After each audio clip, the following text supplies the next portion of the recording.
Let's dive right into this explainer. Today, we're exploring a seriously fascinating intersection of emotion, communication, and vulnerability.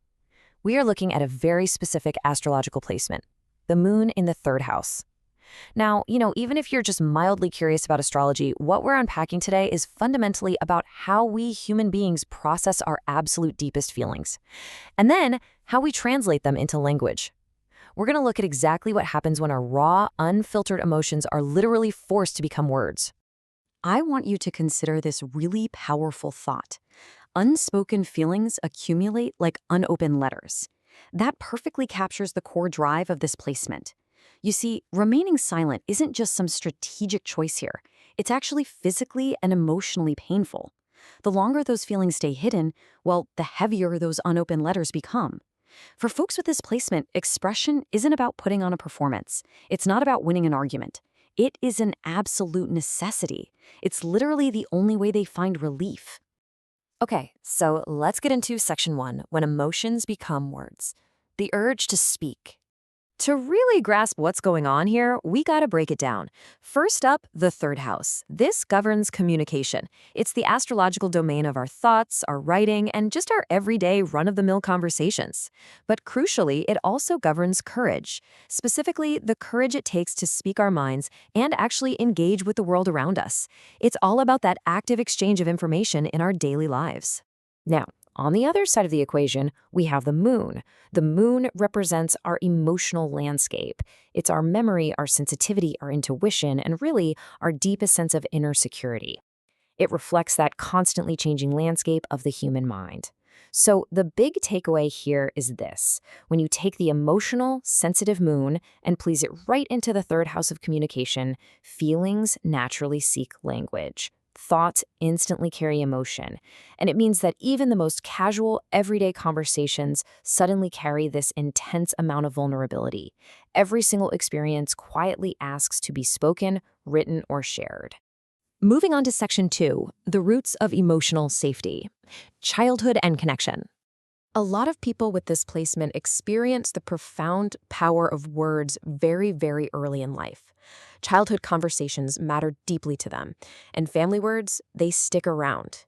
When their feelings receive acceptance, when they're met with kind words and encouragement, the heart completely opens. They build confidence, and they feel a deep sense of emotional safety.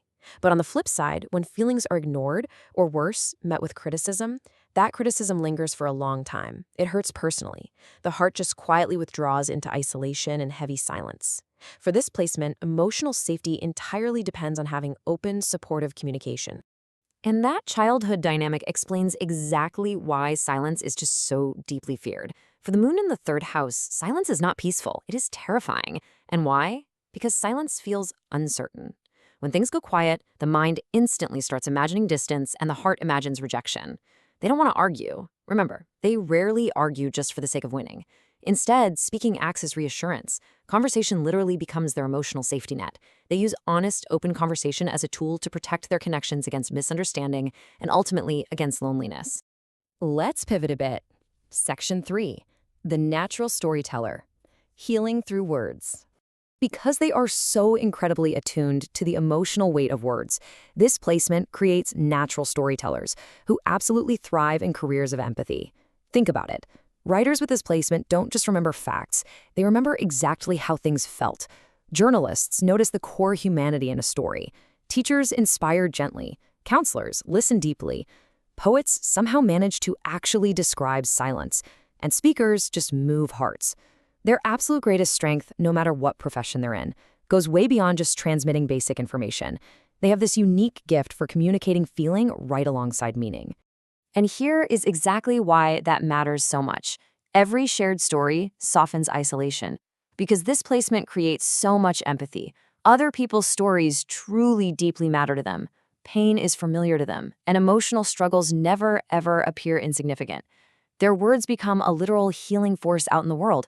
They comfort others, they help explain confusion, and they reduce that feeling of being alone. They realize that every unheard heart carries an invisible weight, and their sensitivity allows them to notice what louder, busier minds almost always overlook. Which brings us to section 4, Shadows of the Moon, the volatile emotional mind. Now, it's important to note that everything depends on the moon's condition here. A balanced moon is the ideal state.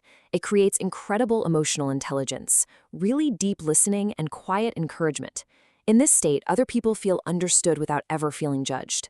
Safety grows through simple, honest conversations.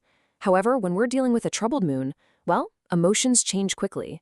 Sensitive reactions start replacing careful responses. Words can become really impulsive, and feelings just completely dominate decisions. A person might speak way too quickly and regret it later. Small misunderstandings end up growing into these repeating cycles, mostly because wounded hearts hear completely different meanings.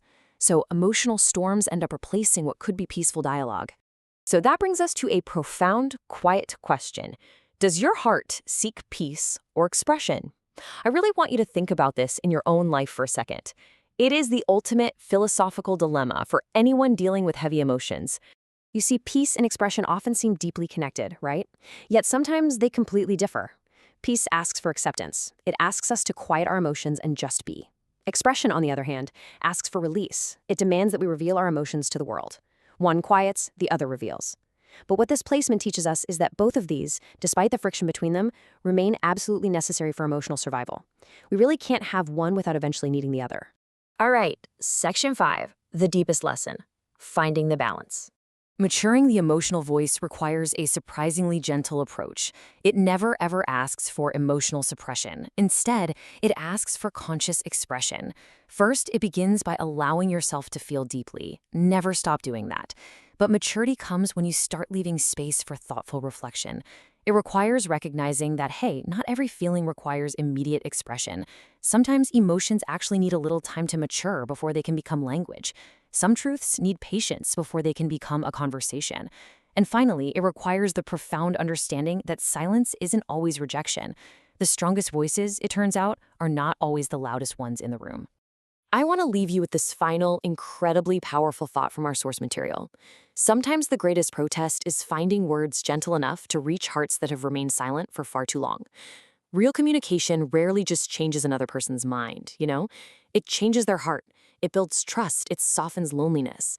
When you truly understand the moon in the third house, you realize that true power isn't about shouting louder than everyone else.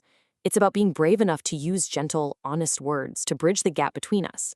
So the next time you hesitate to speak your truth, I want you to ask yourself, are your unsaid words protecting your peace, or are they just building heavier walls?